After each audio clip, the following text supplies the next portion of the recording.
الحمد لله الذي نحمده ونستعينه ونستغفره ونعوذ بالله من شرور أنفسنا ومن سيئات أعمالنا من يهده الله فلا مضل له ومن يضلل فلا هادي له أشهد أن لا إله إلا الله وحده لا شريك له وأشهد أن سيدنا محمدا عبده ورسوله وحبيبه وخليله المصطفى سيدنا محمد صلى الله عليه وسلم الذي أرشد أمته إلى الإيمان وخوفها من المخالفة الملك الدين.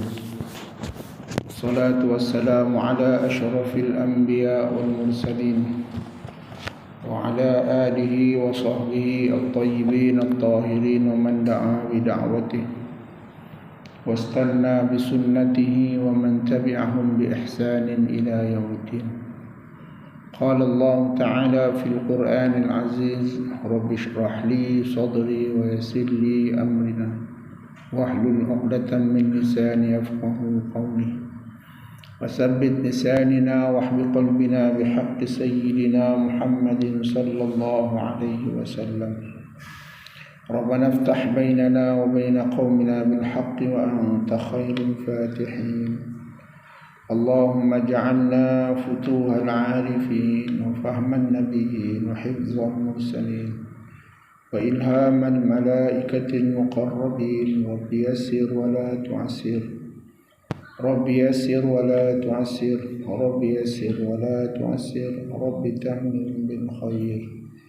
يا معلم إبراهيم الحكمة علمنا، يا مفهم سليمان فهمنا، ففهمناها سليمان كلا آتينا حكما وعلما وسخرنا مع داود الجبال يسبحن والطير وكنا فاعلين.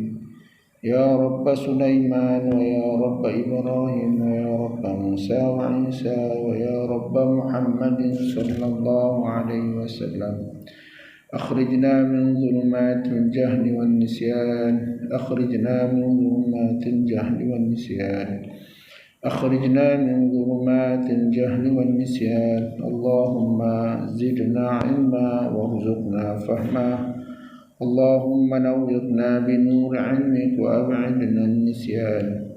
اللهم ارزقنا فهم النبيين وحفظ المرسلين وإلهام الملائكة المقربين يا أرحم الراحمين. اللهم لا تجعل سهلا إلا ما جعلته سهلا، وأنت تجعل الحزن إذا ما شئت سهلا. اللهم صل على سيدنا محمد نور الأنوار وسر الأسرار وترياق الأغيار ومفتاح باب اليسار سيدنا محمد المختار وآله الأطهار أصحابه الأخيار عدد نعم الله وإفضاله.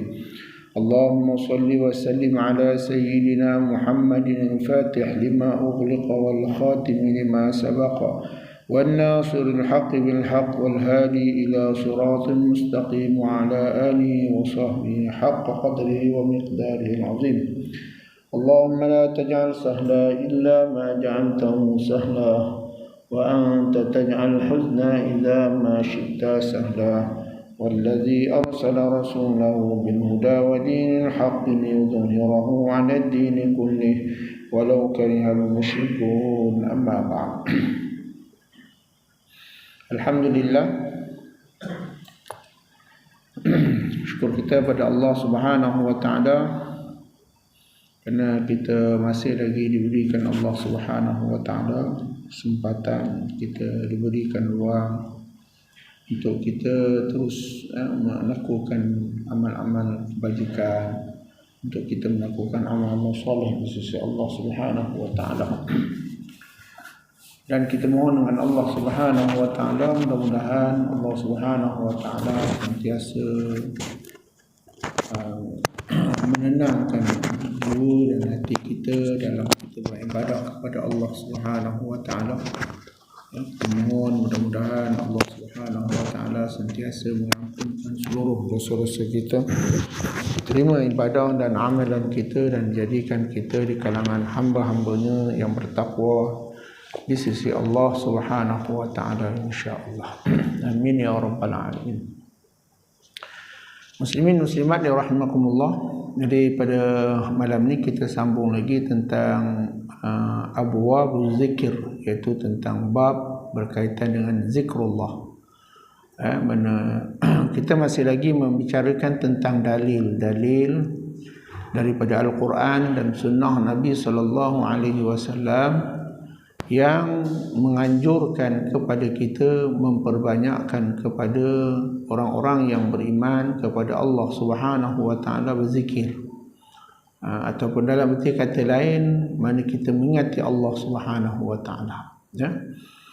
Jadi kita lihat lagi ada beberapa hadis ayat Al-Quran yang menyuruh ataupun mengajak, menyebutkan kepada kita supaya kita banyakkan zikrullah. Antaranya firman Allah Subhanahu wa taala di dalam surah Al-Ahzab ayat 41 sampai ayat 44. 41 ayat 44.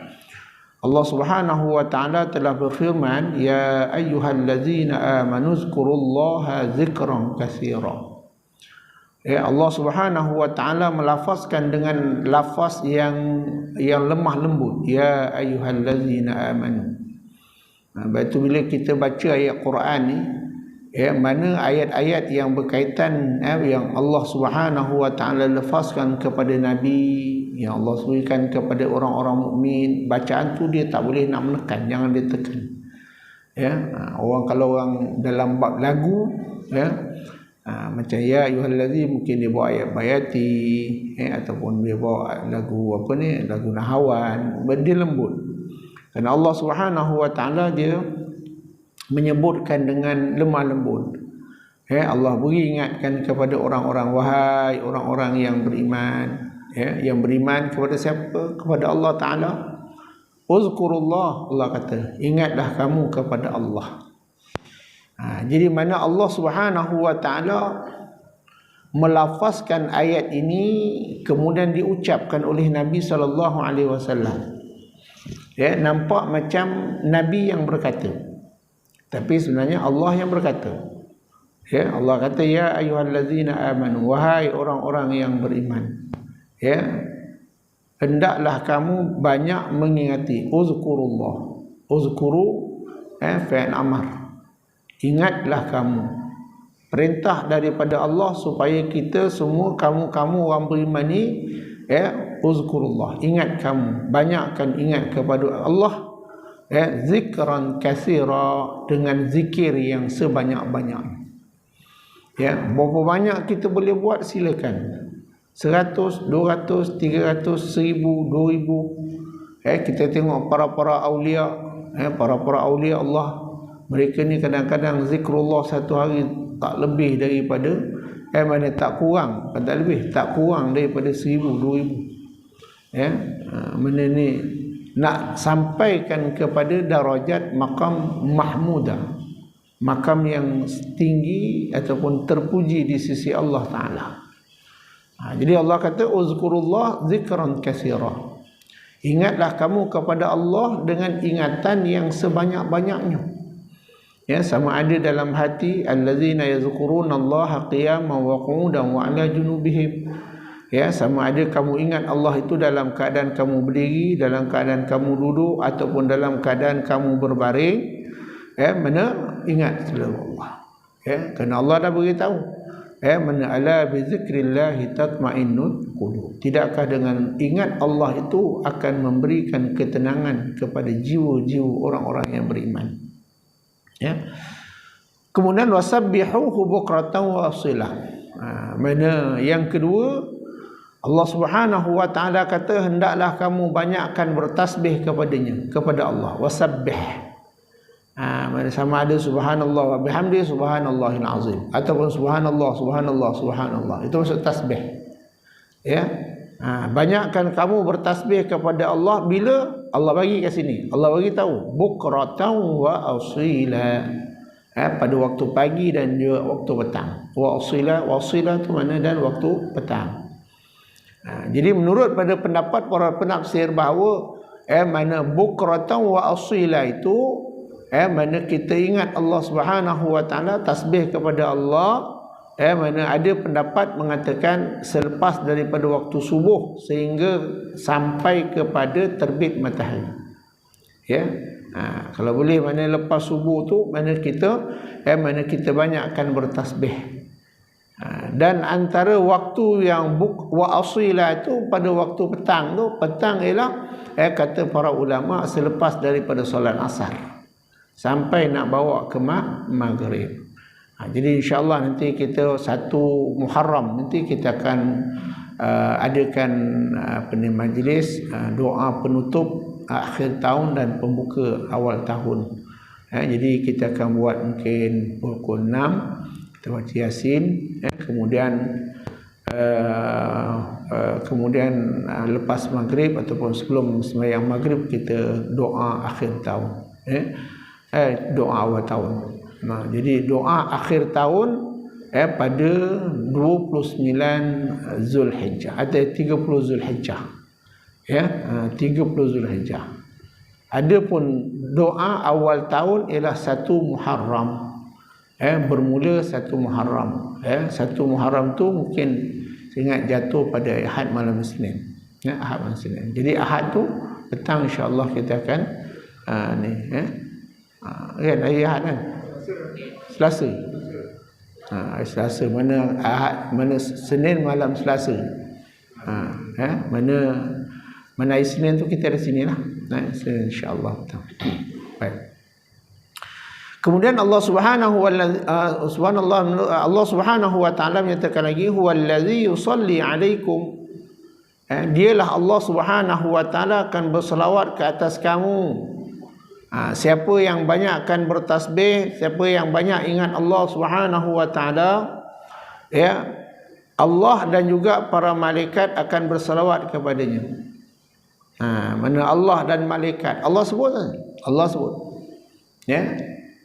Mana Allah dan malaikat akan berselawat ke atas kamu bagi siapa yang banyak bertasbih kepadanya, siapa yang banyak zikir kepadanya. Dan Allah kata liyukhrijakum minadh-dhulumati ilan nur, dan bagi mengeluarkan kamu daripada kegelapan cahaya kepada gelap kepada cahaya. Nur. Nur apa ni? Nur hati kita, hati yang gelap, hati yang payah nak solat, hati yang payah nak ingat Allah. Jadi bila kita banyakkan zikrullah, banyakkan bertasbih, bermakna Allah akan keluarkan kita. Yang pertama tadi Allah berselawat, Allah dan malaikat berselawat ke atas orang yang banyak beringat Allah. Yang keduanya tadi Allah Subhanahu wa taala jadikan kepada orang yang banyak zikir dan tasbih kepadanya, Allah keluarkan daripada belenggu-belenggu kesusahan, Allah keluarkan dia daripada segala belenggu-belenggu yang boleh merosakkan, yang boleh melalaikan hati dia kepada Allah. Zulumat ilan nur, daripada kegelapan kepada cahaya nur Allah Subhanahu wa taala. Wa kana bil mu'minina rahima, adalah Allah kata bagi orang-orang yang mukmin itu dia akan mendapat rahim. Rahim ni kasih sayang Allah. Kalau Rahman itu saya sayang Allah Subhanahu wa taala-nya di dunia. Tetapi Ar-Rahim itu adalah merupakan kasih sayang yang Allah khususkan kepada orang-orang mukmin sahaja. Orang kafir tak dapat. Orang kafir Allah tak bagi. Allah hanya beri kepada orang-orang yang mukmin sahaja. Kemudian Allah kata tahiyyatuhum yawma yalqawnahu salam. Banyak tu kelebihannya. Yang ketiga, Allah Subhanahu wa taala sebutkan bahawa selain daripada yang keempat, yang ketiga ialah Allah berikan kepada orang-orang mukmin ini yang berzikir, yang juga ingat Allah taala, yang bertasbih, kasih sayang dia.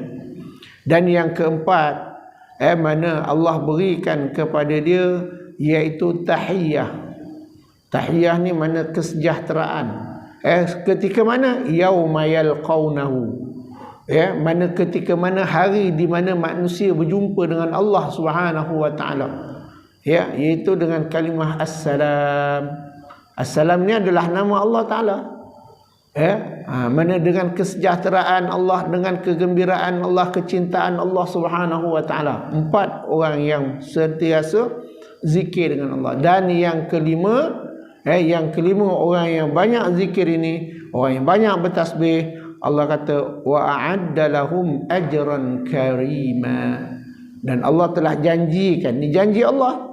Janji Allah Subhanahu wa taala untuk siapa? Bagi orang-orang yang banyak zikrullah. Orang-orang yang banyak bertasbih. Allah janjikan apa? Allah janjikan kepada dia dengan ajran. Makna dengan pahala karim. Karim yang gilang gemilang. Pahala yang amat besar. Pahala yang amat mulia, yang amat cemerlang. Jadi dalam ayat surah Al-Ahzab ayat 41 sampai 44 ni, Allah berikan jaminan kepada sesiapa di kalangan orang-orang mukmin yang sentiasa ingat Allah Ta'ala sebanyak-banyaknya, dan yang keduanya orang yang banyak bertasbih kepadanya waktu pagi ataupun petang. Pagi dan petang. Jadi tuan-tuan, mana kita banyakkan, basahkan lidah kita dengan banyak menyebut akan nama Allah Subhanahu wa taala. Baik. Kita lihat pula dalam hadis Nabi SAW, dalil daripada hadis Nabi SAW. Hari itu semalam kita telah membicarakan tentang ulumul hadis, bagaimana mengenal akan hadis-hadis Nabi SAW. Sama ada hadis yang riwayah atau dirayah. Baik, jadi kita nak daripada Ummu Anas, daripada ibu Anas bin Malik radhiyallahu anhuma, annaha qalat, telah bertanya, dia telah berkata kepada Nabi, bertanyalah, mana dia tanya dengan Nabi SAW. Ummu Anas, mak kepada Anas bin Malik, dia bertanya kepada Nabi SAW, annaha, sesungguhnya dia telah berkata kepada Rasulullah, ya Rasulullah, dia minta, ya Rasulullah, usini, berikan aku wasiat. Usini, berikan aku satu wasiat, yang aku boleh pegang wasiat kamu ni, yang aku boleh amalkan wasiat kamu sampailah aku mati. Mana wasiat ni kita kata suatu yang wajib. Kalau dalam kita hidup ni, manusia kata wasiat ni adalah sesuatu yang diwajibkan ke atas setiap manusia yang nak mati. Lepas tu dalam hadis Nabi SAW, Nabi ada menyebutkan, sewaktu kamu nak tidur tu, tuliskan wasiat kamu, letakkan di bawah bantal. Dia betul wasiat yang paling utama, yang paling mesti sekali, yang wajib. Wasiat ni dia ada jenis wasiat yang muakkad, yang fardhiyah. Dan mana yang kedua, wasiat ini adalah ghairil fardhiyah. Adapun wasiat yang fardhi, yang fardu, yang wajib, ialah wasiat hutang. Bila kita ada hutang, jangan lupa, tulis dalam diary, tulis dekat dalam kertas, tulis dalam buku. Walaupun kita tak pakai peguam, tak pakai apa, tulis hutang-hutang itu, supaya bila kita mati, makna orang yang hidup, mana dia tahu kita ada hutang. Tak ada amalan kita mana akan tergantung disebabkan hutang tadi. Tak kira lah hutang apa sekalipun, mana hutang rumah, hutang kereta, hutang orang, terutamanya hutang yang individu, hutang yang berbentuk individu. Kalau hutang macam kita personal loan, kereta, rumah, mungkin dia ada insurans, mana kalau kita mati pun mungkin insurans akan lansai kan. Ini hutang yang kita kata sikit-sikit ni, yang pada orang, itu kalau tidak, mana susah dia. Yang kedua, mana wasiat yang kedua ni, yang ghairil fardhiyah, dia bukan dalam wasiat wajib, tapi dia bukan dalam bentuk kewajipan fardu, ialah mana harta pusaka yang kita ada, wasiat. Maksudnya kita nak wasiatkan apa, tanah ke, nak wasiatkan kebun ke, rumah ke, tu mana kepada orang-orang yang tertentu, pada kedudukan wasiat. Jadi mana satu ketika Ummu Anas ni bertanya kepada Nabi, ya Rasulullah, boleh tak berikan aku nasihat, berikan aku wasiat supaya aku boleh beramal dengan nasihat kamu ni sampailah aku mati. Maka kata Nabi SAW, qala Rasulullah SAW, uhjuril ma'asi. Mana kata Nabi SAW, berhijrahlah kamu daripada meninggalkan maksiat. Sama ada maksiat yang zahir ataupun maksiat yang batin. Apa saja maksiat, sama ada maksiat percakapan, sama ada maksiat tangan, maksiat mata, maksiat telinga,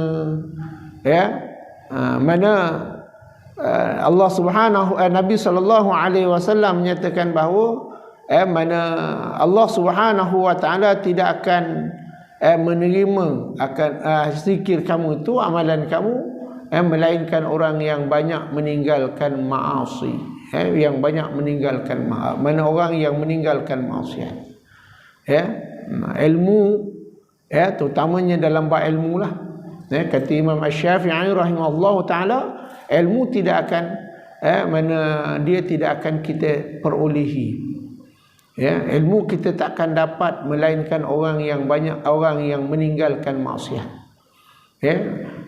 Contohnya kita kata tinggalkan maksiat itu adab-adab dalam kita belajar, adab-adab dalam kita di hadapan Allah, adab-adab kita dengan manusia, itu semua adalah kalau kita meninggalkan adab-adab yang telah diajarkan oleh Nabi SAW, bermakna kita buat maksiat. Maka Nabi SAW kata, kalau kamu kalau kamu nak beramal, nak buat baik, mana yang pertama sekali mana kamu berhijrah diri kamu daripada maksiat. Kenapa? Nabi kata fa innaha afdalul hijrah.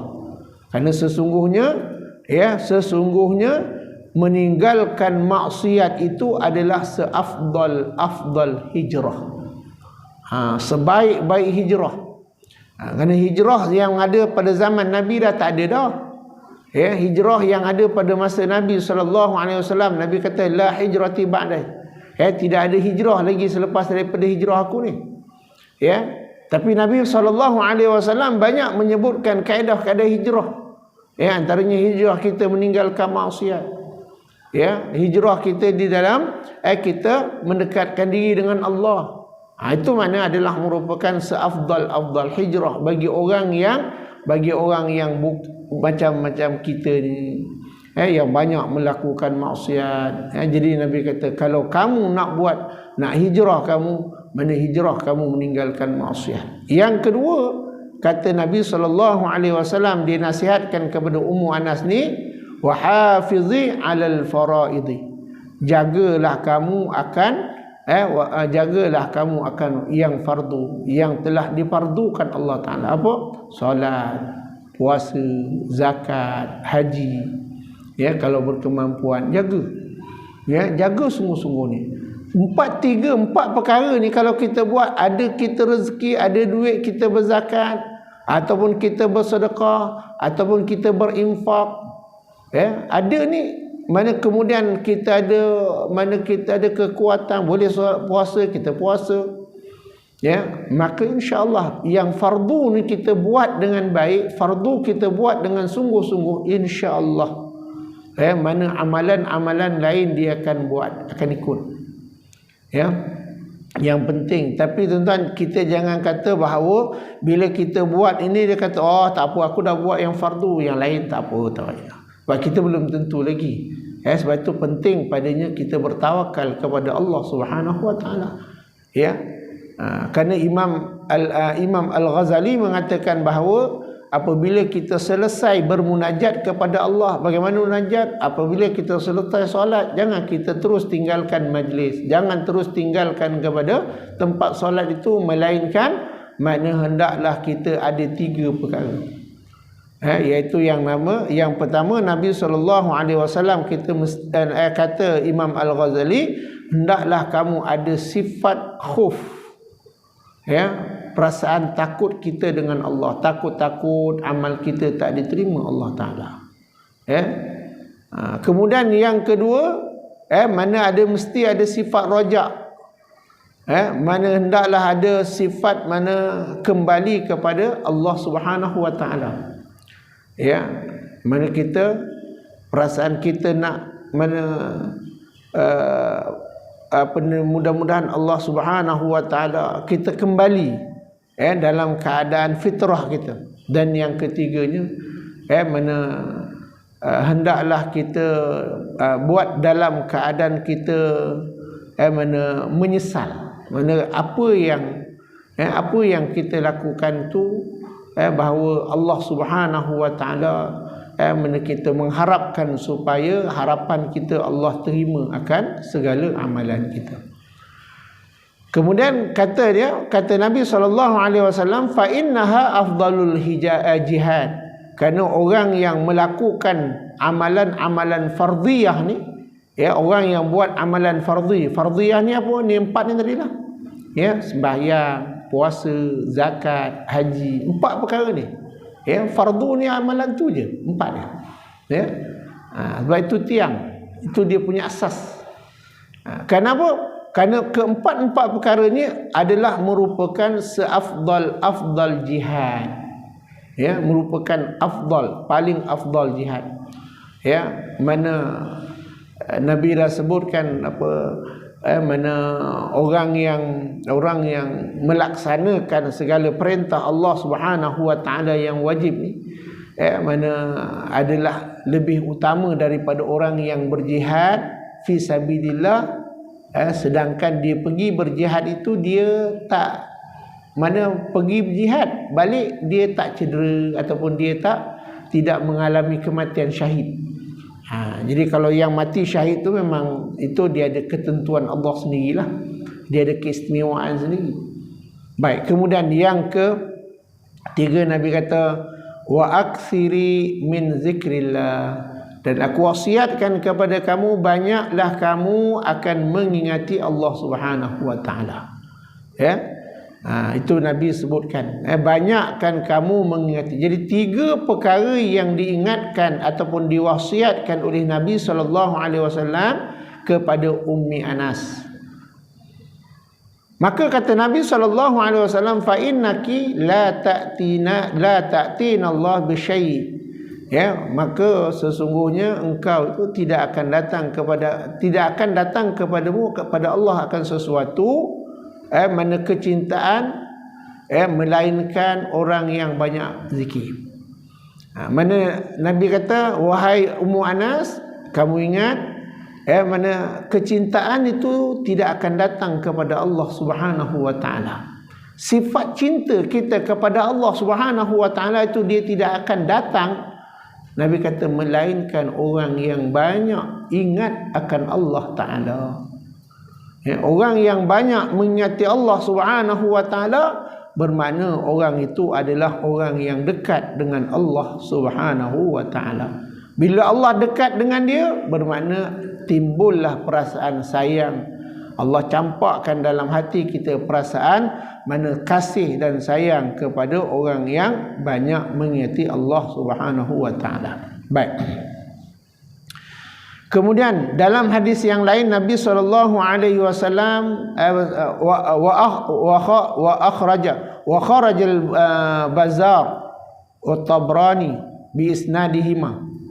Dia telah dikeluarkan oleh perawi dia daripada Bazzar dan juga At-Tabarani dengan sanad kedua-duanya daripada Ibnu Abbas. Hadis riwayat daripada Ibnu Abbas ataupun Abdullah bin Abbas, mana saudara Nabi, sepupu Nabi. Radhiyallahu anhuma qala Rasulullah sallallahu alaihi wasallam, telah berkata Nabi SAW telah bersabda, man ajaza minkum anil lail, mana barang siapa yang barang siapa di antara orang kamu yang mempunyai perasaan duka pada waktu malam, duka cita, man ajaza minkum anil laili an yukabidahu, mana barang siapa yang berduka di kalangan kamu, maka pada waktu malam, maka hendaklah dia yukabidahu, hendaklah dia mendekatkan, mendatangi Allah Subhanahu wa taala, wa bakhila bil mali an yanfa'u, mana barang siapa pula yang ada sifat perasaan bakhil dia, maka banyakkanlah dia dengan mana menginfakkan akan harta dia, dan barang siapa yang ada perasaan takut pada musuhnya, maka hendaklah yujahidu, hendaklah dia berjihad ataupun bersungguh-sungguh melawan musuh dia. Fal yukthir zikrullah, maka kesemuanya itu ni, mana orang yang bodoh ataupun orang yang lemah ni, mana dia pada waktu malam dia berduka cita, dia rasa hazin, berduka cita dia, mana dia bakhil dengan hartanya, Nabi kata hendaklah kamu infakkan. Orang yang setakut pada musuhnya, hendaklah dia bersungguh. Jadi jalan yang Nabi bagi tahu, yang paling Nabi SAW beritahu ialah fal yukthiru, maka hendaklah kamu banyak zikrullah. Kamu nak hilangkan perasaan mana duka cita kamu, kamu nak hilangkan perasaan bakhil kamu, kamu nak hilangkan rasa takut kamu, Nabi kata tak ada jalan lain. Mana dengan banyak zikrullah. Kenapa? Sebab dengan zikrullah ni Allah Subhanahu wa taala buka segala-galanya. Bila kita banyakkan zikrullah, Allah Subhanahu wa taala bukakan segala-galanya. Mana zulumati ilan nur, Allah bukakan segala kegelapan di dalam hati kita, dalam jiwa kita, maka Allah berikan ketenangan, Allah berikan kecerahan. Allah hilangkan perasaan duka apabila orang yang banyak berzikir. Allah hilangkan pada diri dia dengan perasaan tamak, bakhil itu, maka Allah berikan kepada dia, sukakan kepada menginfakkan harta dia. Orang yang perasaan takut dengan musuh dia, bila dia banyak zikrullah, mana Allah jadikan musuh ni tadi bila pandang dia pun rasa takut.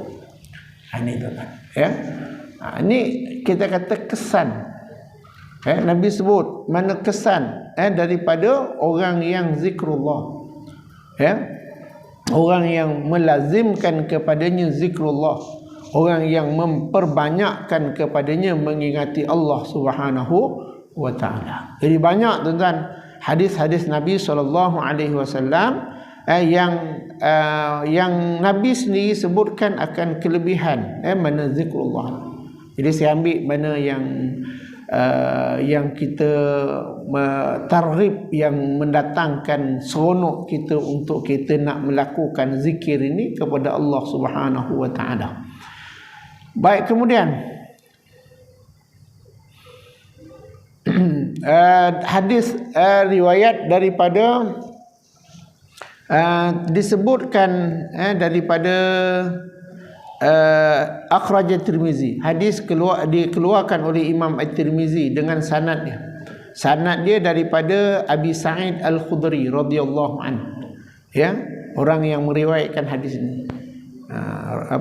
Abi Sa'id Al-Khudri ini adalah seorang sahabat Nabi SAW. Anna Rasulullah, mana bahawa Rasulullah SAW su'ila, ditanya oleh seorang sahabat.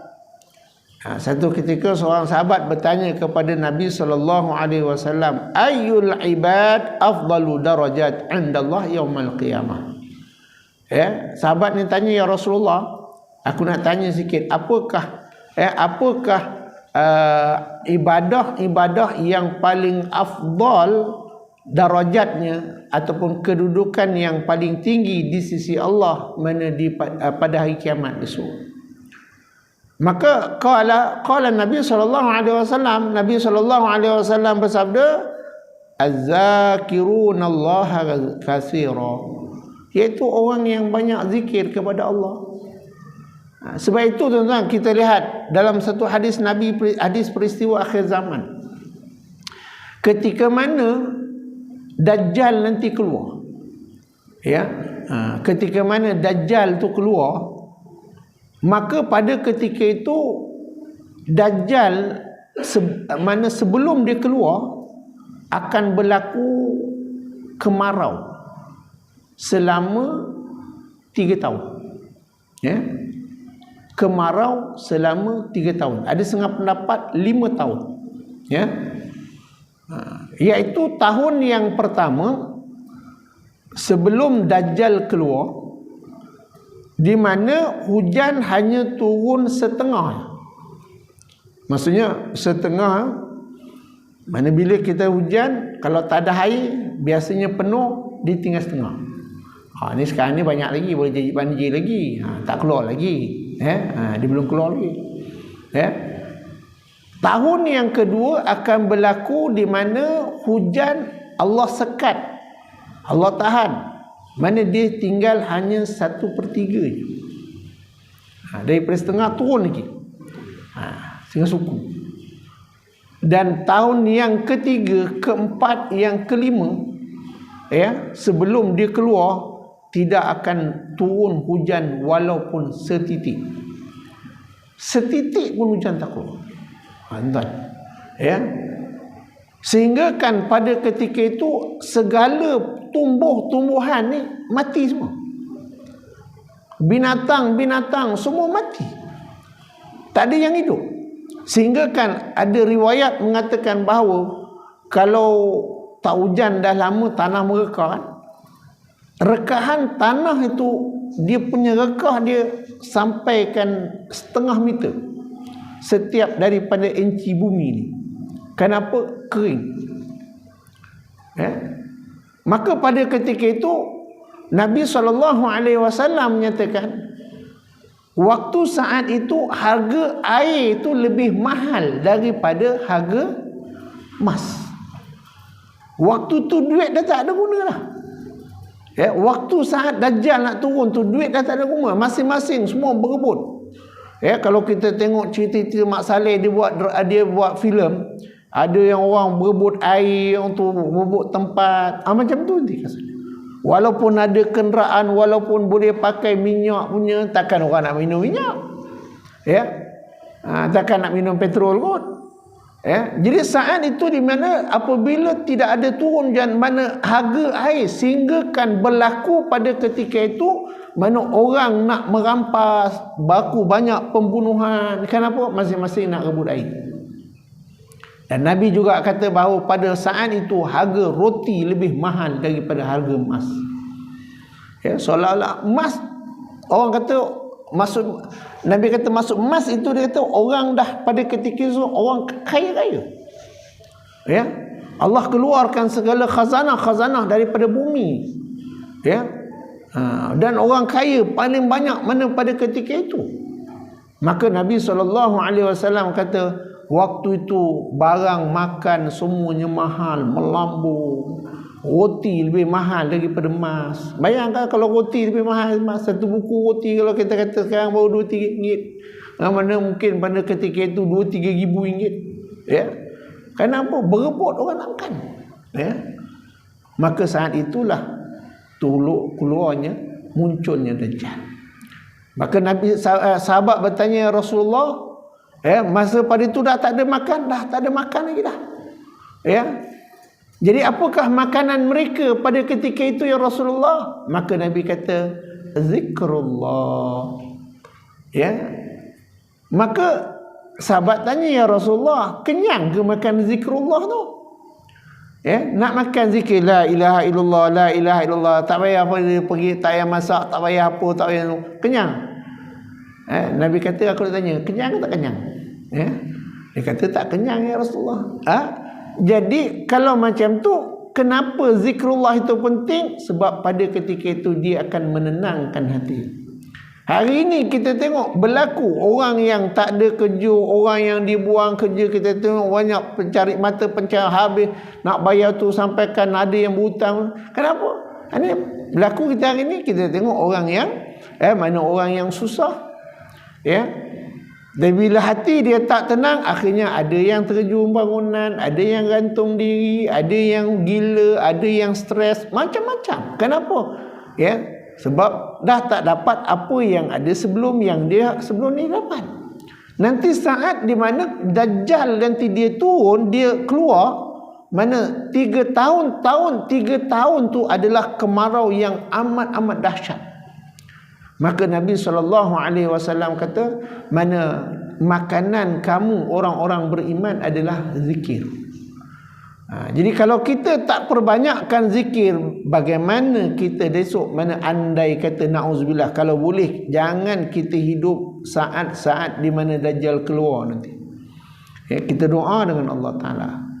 Tapi kita nak pesankan kepada anak-anak kita, nak pesan kepada cucu-cucu, walaupun kita tak sempat, tapi anak cucu kita. Jadi sebab itu Nabi SAW ingatkan, di mana perbanyakkan kamu ingat Allah Subhanahu wa ta'ala. Kerana dia akan memberikan ketenangan jiwa, walaupun lapar, walaupun apa. Kalau Allah tarik nyawa kamu pada waktu itu dalam keadaan kamu zikrullah, ingat Allah, selamat kamu. Selamat. Lapar memang lapar, haus memang haus. Tapi dia sekurang-kurangnya Allah tenangkan sedikit jiwa kita selama Dajjal, selagi mana dia tidak dibunuh oleh Nabi Isa alaihi salam. Baik, kemudian kata Nabi SAW, qala, maka telah berkata, qultu, aku bertanya kepada Rasulullah SAW, ya Rasulullah, wa manil ghazi fi sabilillah, ya Rasulullah, walaupun mana orang yang pergi masuk dalam medan peperangan fi sabilillah, ghaz, berjuang di dalam medan fisabilillah. Nabi kata, qala na'am, betul. Lau daraba bisayfihi, walaupun dia ditebas, dipukul, ataupun walaupun dia dia berperang sampaikan terputus padanya tangan dia ke luka-luka disebabkan dengan dengan pedang dia, fil kufari wal musyrikina, manakala berperang dengan orang-orang kufar dan juga orang musyrikin, hatta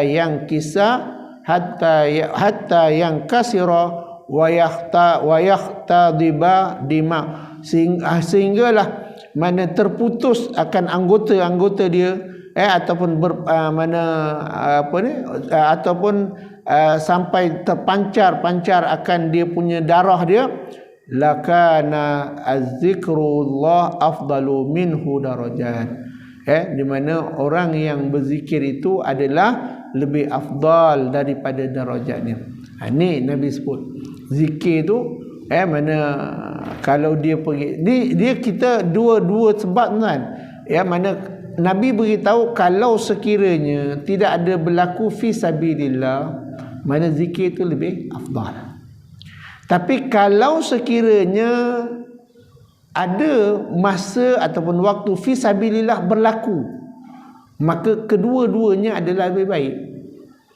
Cuma Nabi SAW kata, daripada kamu berjuang, sedangkan pada ketika itu orang yang berjuang balik. Ni Nabi nak cerita, contoh macam Sayyidina Umar. Doa, ya Allah, matikanlah aku dalam fisabilillah, aku nak mati dalam pedang perang. Sayyidina Umar, Sayyidina Ali, kemudian Sayyidina Abu Bakar, Sayyidina Osman, banyak lagi sahabat-sahabat semua berdoa untuk nak mati di dalam medan peperangan. Tapi kita tengok ada tak mati. Sayyidina Umar mati kat mana? Mana ketika mana? Atas katil. Waktu itu dia sedang lepas daripada dia solat, sebelum solat dia kena tikam dengan Abu Lu'lu'. Kemudian begitu juga dengan Sayyidina Abu Bakar, begitu juga Sayyidina Osman, Sayyidina Ali, semua bukan mati dekat dalam medan peperangan, Tetapi namun macam tu, adakah mereka itu mati syahid? Ya, mereka mati syahid dunia akhirat. Walaupun Saidina Umar pada ketika itu dia mati mana ditikam, tapi dia tetap antara sahabat yang mati dunia akhirat syahid. Dia bukan syahid saja. Ada syahid dunia, ada syahid akhirat, ada syahid dunia akhirat. Tapi sahabat-sahabat semua mati adalah walaupun dia bukan mati dalam medan peperangan, mereka mati walaupun luar daripada fisabilillah, mati mereka adalah di dalam jihad fisabilillah, syahid dunia akhirat. Ini jaminan Allah kepada mereka. Tapi macam kita perang pun takut, nak perang senjata pun takut. Tengok meletup sikit je, benda dia punya melatah dia. Baru orang kata kena petas dia punya melatah, belum lagi pernah dengan senapang pistol. Jadi kadang-kadang dah melatah. Kita takut. Jadi Nabi sebutkan kalau kita nak mana dapatkan afdal, mana sama macam orang-orang fisabilillah ni, banyakkan zikir. Banyakkan kepada kita berzikir, kita ingat Allah Subhanahu wa taala, kerana afdalu minhu darajat. Dia adalah seafdal zikir itu, dan darajat yang tinggi di sisi Allah Subhanahu wa taala. Jadi insya-Allah nanti kita sambung lagi tentang hadis-hadis Nabi sallallahu alaihi wasallam mana tentang yang berkaitan dengan duduk dekat dalam majlis ilmu. Mana apa kepentingan, apa kelebihan orang yang duduk dalam majlis zikir, apa duduk dalam majlis ilmu. Mudah-mudahan kita sama-sama dapat manfaat daripada majlis ini. Mudah-mudahan Allah memberikan kepada kita ilmu, dan kita banyak menggerakkan lidah kita untuk kita mengasihi Allah Subhanahu wa taala. Wallahu alam. Al-Fatihah.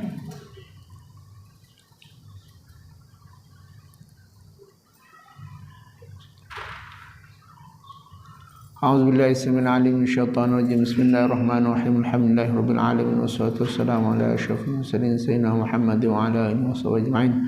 Allahumma rabbana anfa'na bima 'allamtana wa rabbi 'allimna alladhi yanfa'una wa rabbi faqihna wa faqih lana wa qra' batil lana fi dinina wa bikum wa dzakar.